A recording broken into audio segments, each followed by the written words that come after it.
So, you want to buy a 600 Diversion. Why not? They're really nice bikes, especially as a first big bike. But if you're going to buy one, you have to know what you're looking at, especially if you're fairly new to motorcycling. So I'm going to help you with this video to show you what to look for in order to make sure it's a viable purchase. So let's start at the front. First thing to look at is the tyres. Now this particular bike's got brand new tyres on it, but what you need to look at is that there's no ratcheting and there's no excessive wear in an unusual spot. If it was extremely worn on this side but not worn on that side, it gives you an indication there's something wrong, potentially with the suspension of the bike. The depth of the central tread should be a minimum of 1 metre, but really if it's less than 2 metres, put a new tyre on it or budget for a new tyre. Make sure that there's no cracks or bulges or anything like that in it, because the tyres are the only thing between you and the ground, obviously.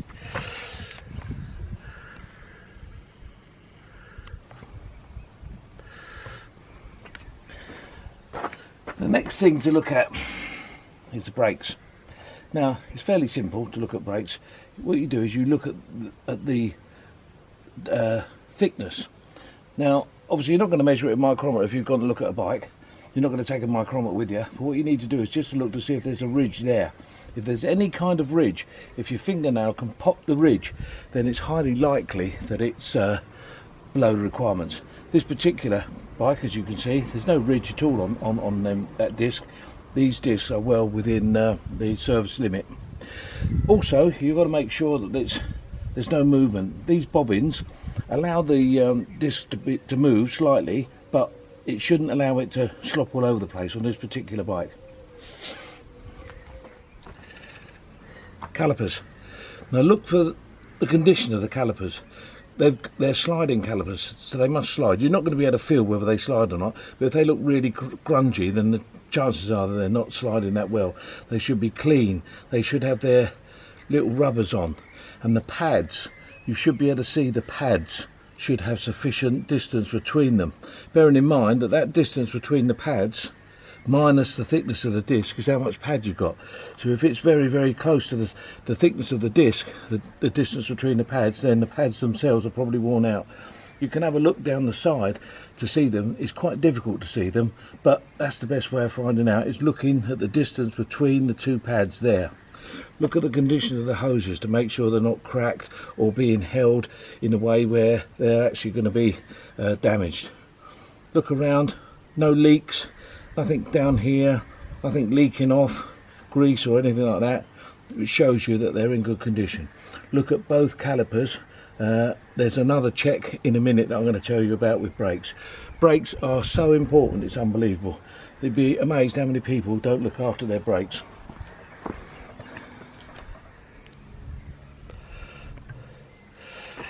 So what you do is you jack the back of the bike up and you spin the front wheel. Now notice how that front wheel spins.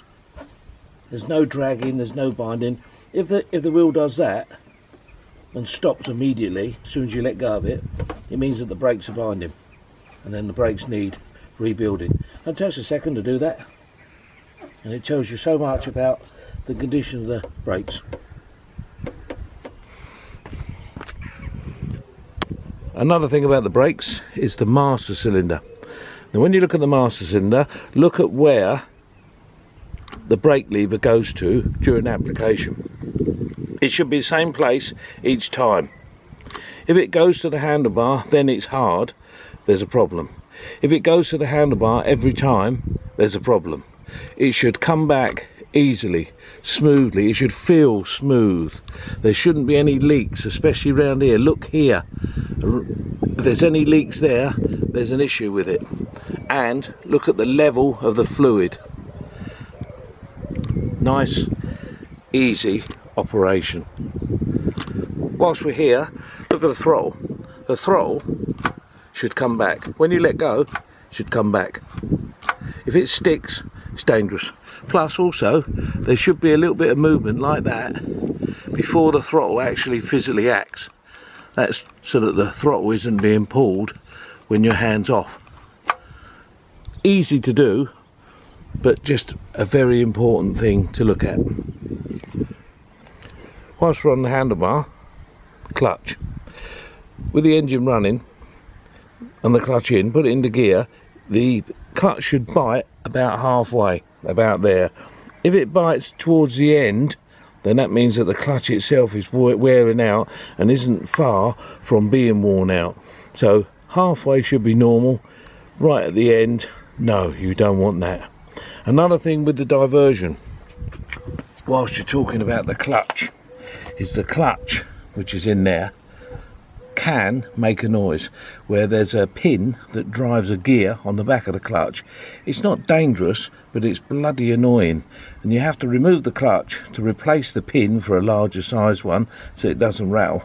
So just look out for that, because that can actually be an annoyance rather than anything else. It's not going to explode or anything like that. These engines are bulletproof. They're amazing engines. That's why, as a first bike, it's absolutely brilliant, because it can survive virtually any kind of abuse. Right, ready? Mm-hmm. When the wheel's up, push backwards and forwards to feel if there's any movement in the head bearings. Also, rotate the head like that to feel if there's any notchiness. Here is where the movement will be. So you can actually get somebody to put their finger there whilst you're pulling the top and bottom, and if they feel any movement to and fro, that's an indication the head bearings want doing. You can normally tighten them up, but if they feel notchy on the rotation, then they're US. A good conversion is to fit taper roller head bearings, which this bike's got. Makes it so much easier. Fork legs, essential. Look on the forks. There mustn't be any corrosion, any pitching, any kind of marks on this chrome bit at all. But also, this has got to be completely dry. There mustn't be a ring of oil left where the forks have been moving. And you have to look on both legs. If there is any leaking, it's an MOT fail, but also potentially if there's a lot of oil leaking, it can come down and ultimately get onto the brakes. I mean, it'd have to be pretty severe to do that, so it's not really a major issue, but the suspension would be compromised. So it's a really important thing to look for. If there's pitting on these legs, it's new legs, so that's quite an expensive job. So have a real good look at both legs to make sure they're in excellent condition. Engine on these, as I said, is bulletproof. Check the fuel filter is fairly new or has been changed. If it's all dirty, greasy and not been looked at, it looks like the bike hasn't been maintained properly. When the bike starts on choke, it should rev to about 3,000 RPM, should run on all four. Once it's warmed up, which doesn't take long, it should, with the choke off, settle down to about 1200 RPM, and it should tick over smoothly and efficiently. When you rev the throttle, it should easily pick up. If you get any stalling or any backfiring or any hesitation, that could be a problem with the carburetors. The carburetors on these are quite involved, and taking them off is also involved. So make sure, if you're buying one, that it runs fine. When you ride it, it should go into all the gears smoothly, efficiently. Shouldn't be any horrible noises. The clutch is a bit noisy, as we've said, but normally that noise is only really evident at tick over. Check the oil level in the glass. If there's no oil visible, there isn't enough. If it's right to the top, then there's too much. Leakages from the oil cooler. Check the oil cooler pipes are not covered in grease and oil all the way down. They shouldn't be split, covered in rubbers or anything like that. And that the oil filter itself at the front of the engine looks nice and clean. Another good indication has been looked after. Essential, because without oil, any engine's going to fail, obviously. Rear brake, exactly the same as the front brake. Check to make sure there's no leakages anywhere, that all the hose and all that looks fine, and check the condition of the pads. If you can see meat on the pad between it and the discs, look at the disc to make sure there's no raised section like I said about the front. And look, allow the rear wheel to spin. If it grabs, it means that the brake is dragging, and there's nothing more annoying than a dragging brake. The obvious stuff like footrests, controls, nothing must be hanging off, and obviously exactly the same with the rear tyre as the front tyre. If somebody's done burnouts, for example, it really mullers the tyre, which is ridiculous, but hey ho, some people actually like it. It's bizarre to say that, I know. The chain, when you look at the chain, look at that part, because if it's right forward like that, it's a good indication, not guaranteed, but it's a good indication the chain's probably new, because it's as far forward as you can go. Look at the basic look of the chain. Does it look well lubricated, or is it rusty or draggy? Look in the owner's handbook at what sort of deflection there should be on the chain, and then test it in several places. Grab a link and try and pull it off. If it comes right off, halfway off a tooth, it's no good. It's no longer for this world. Look at the sprocket. The teeth should be the same, both sides. They shouldn't be hooked. I'm all conventional for a chain, but just make sure, if you're thinking about buying one of these bikes, that these things are in good condition. Make sure that you're not going to buy a bike and then have to spend hundreds of pounds on it to continue using it. The exhaust. Look at the exhaust on this particular bike. It's a standard exhaust, unusual on these nowadays because most of them have got aftermarket systems fitted, but some of the aftermarket systems are total crap, so make sure they've been fitted properly and they're not rattling around or going to hang off.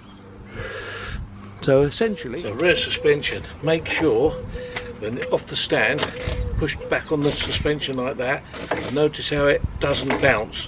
It comes up once, stops. That tells you that the shock absorber's in good working order.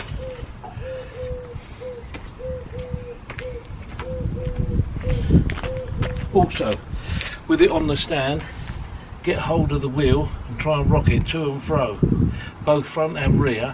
That will tell you if there's any movement in the bearings. And on the rear wheel, hold the back of the wheel and just pull it from side to side. That will tell you if there's any movement in the swinging arm bearings up there. If there's any movement, it needs work. If it's no movement at all, everything's tickety-boo. Also, have a look under the seat.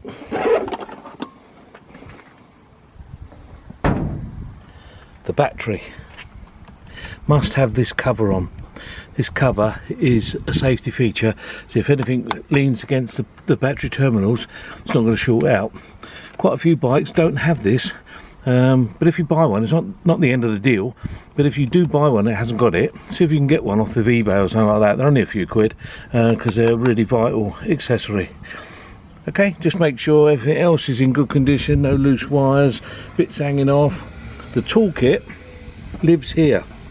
I haven't got a toolkit on this bike, which is a bit annoying, but that's where it should live. If you've got a toolkit, that's a bonus.